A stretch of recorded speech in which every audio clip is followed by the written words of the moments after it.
So வணக்கம் மக்களே, இன்றைக்கி ஒரு நார்மலான டே.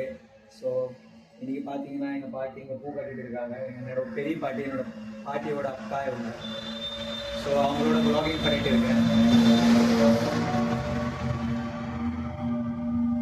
ஹலோ ஃப்ரெண்ட்ஸ், வணக்கம் ஃப்ரெண்ட்ஸ். பாருங்கள் எங்கள் பாட்டி பூ கட்டிக்கிறாங்க. நான் பூ கட்டி இது ரோஸ் வச்சு கட்டணுமா? அவ்வளோ பூ கட்டினா உனக்கு எவ்வளோ கிடைக்கும்?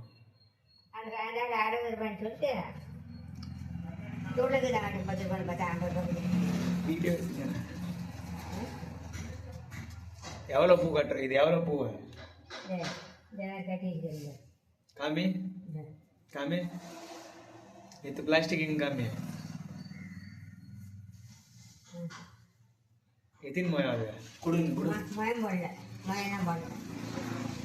இங்கே பாருங்க ஃப்ரெண்ட்ஸ், இவ்வளோ பூ கட்டி வச்சுக்கிறாங்க எங்கள் பாட்டி. எவ்வளோ ஒரு மொயம் கட்டினா? ஒரு மணிலாம் கணக்கு இல்லை, சேர் கணக்கு.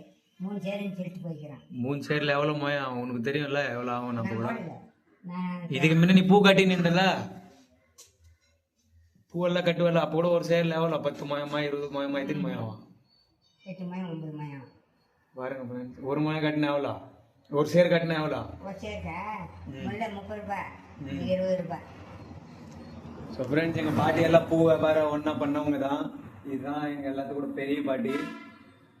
ஸோ அவங்க கை செலவுக்கு அது மாதிரி எதுனா ஒரு சேர் கட்டினாக்கா ஒரு 30 ரூபா 50 ரூபா அது மாதிரி கொடுப்பாங்க. இந்த வயசுலேயே பாருங்கள் பூ கட்டிட்டு இருக்காங்க. அந்த காசை வச்சு என்ன பண்ண போகிற பாட்டி?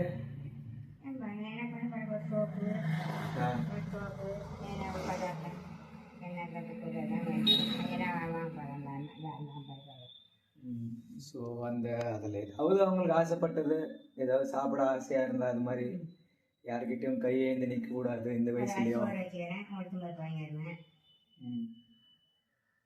ஸோ யாருக்கிட்டையும் கையேந்த கூடாது இந்த வயசுலேயும். என்ன வயசு ஆகுது பாட்டி உங்களுக்கு? 90 வயசு ஆகாது.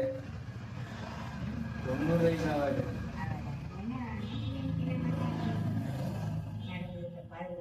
எங்கள் அப்பாவுக்கு 54 வயசு ஆகுது. எங்கள் பாட்டிக்கு இப்போ எவ்வளோ இருந்திருக்கும்? என் பாட்டிக்கு எவ்வளோ இருந்துச்சு? என் பாட்டிக்கு 14 வயசு இருந்திருக்கும் கல்யாணம் பண்ணுறப்போ. அப்போ 70 வயசு. உனக்கு என்ன ஒரு 75 ஆகும்? அதான் 72 73 ஆகும். பாருங்க ஃப்ரெண்ட்ஸ், இந்த பூவை இப்படி வச்சு தான் இது கட்டணும். வச்சு கட்டி இது கட்டணும்.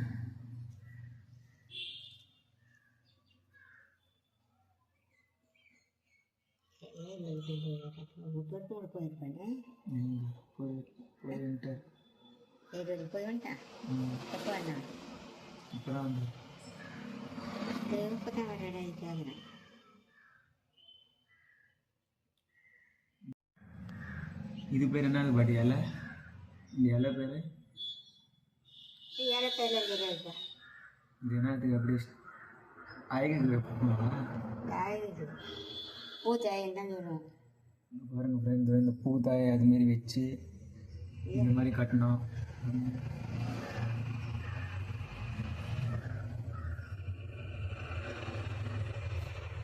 காட்டு பாட்டி தூக்கி பூவை. பாருங்க ஃப்ரெண்ட்ஸ், எவ்வளோ அழகாக இருக்குது. இந்த மாதிரி ரோஸ் வச்சு கட்டினாக்கா. ஸோ இப்படி தான் கட்டுறாங்க.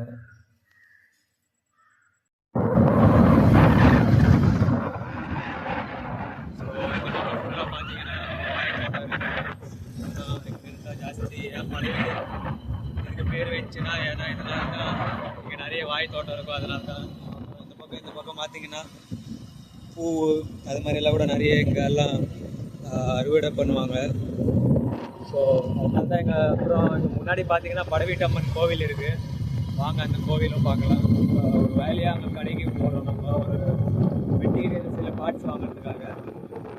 வாங்க அந்த கோவிலும் பார்க்கலாம். ஃப்ரெண்ட்ஸ், கோவிலை நெருங்கி நாங்கள் வந்துட்டோம். இதுதான் பார்த்தீங்கன்னா படவீட்டம்மன் கோவில். நிறைய தொலைவில் இருந்தெல்லாம் இந்த கோவிலில் தரிசனம் பண்ணுறதுக்கு வருவாங்க பக்தர்கள். ஸோ நீங்களும் எப்போயாவது திருவண்ணாமலைக்கு வந்தீங்கன்னா இந்த கோவிலுக்கு வாங்க.